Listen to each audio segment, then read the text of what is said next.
Os objetivos da dietoterapia, então, para os pacientes, serão reduzir os níveis das lipoproteínas que estão alteradas. Então, na maioria dos casos, são valores de LDL alterados, e quando houver valor de triacilgliceróis alterados, também reduzi-los. Quando necessário, aumentar os níveis de HDL, colesterol. Embora para essa lipoproteína nós temos menos evidência científica do papel dos nutrientes relacionados a esse aumento de padrão alimentar, mas a gente pode abordar isso numa outra aula, porque já não vai caber aqui nesse conteúdo. Promover a manutenção ou adequação do estado nutricional. Então, o peso tem grande relação com o nível de lipoproteínas, embora não exista uma dependência, né? Então, é errado a gente pensar que só pacientes com estado nutricional alterado, com sobrepeso ou com obesidade terão valores de colesterol elevados. Nós podemos observar indivíduos que têm eutrofia, segundo as medidas corporais, mas que têm lipoproteínas elevadas. Inclusive, podem ter elevação grave de lipoproteínas, isso pode ter envolvimento com fatores genéticos responsáveis por essas lipoproteínas.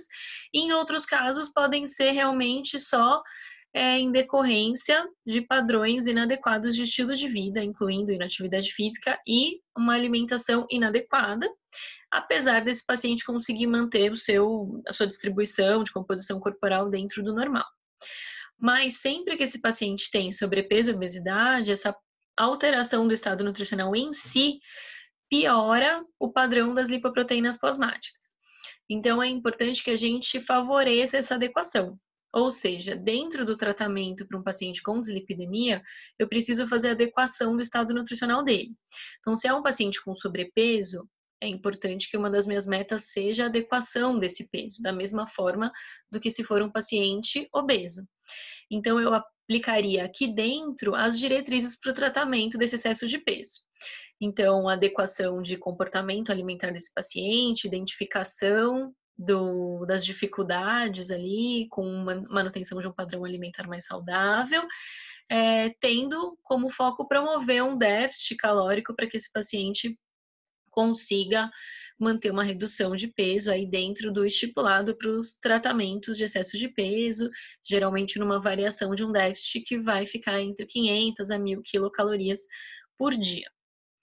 E, além disso, controlar ou prevenir outros fatores de risco para doenças cardiovasculares que esses pacientes tenham.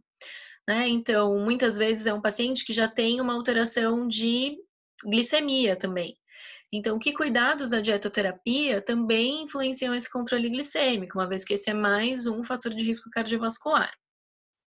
É um paciente que tem excesso de gordura abdominal, então, nesse emagrecimento, acompanhar essa redução, uma vez que esse também é um fator de risco cardiovascular.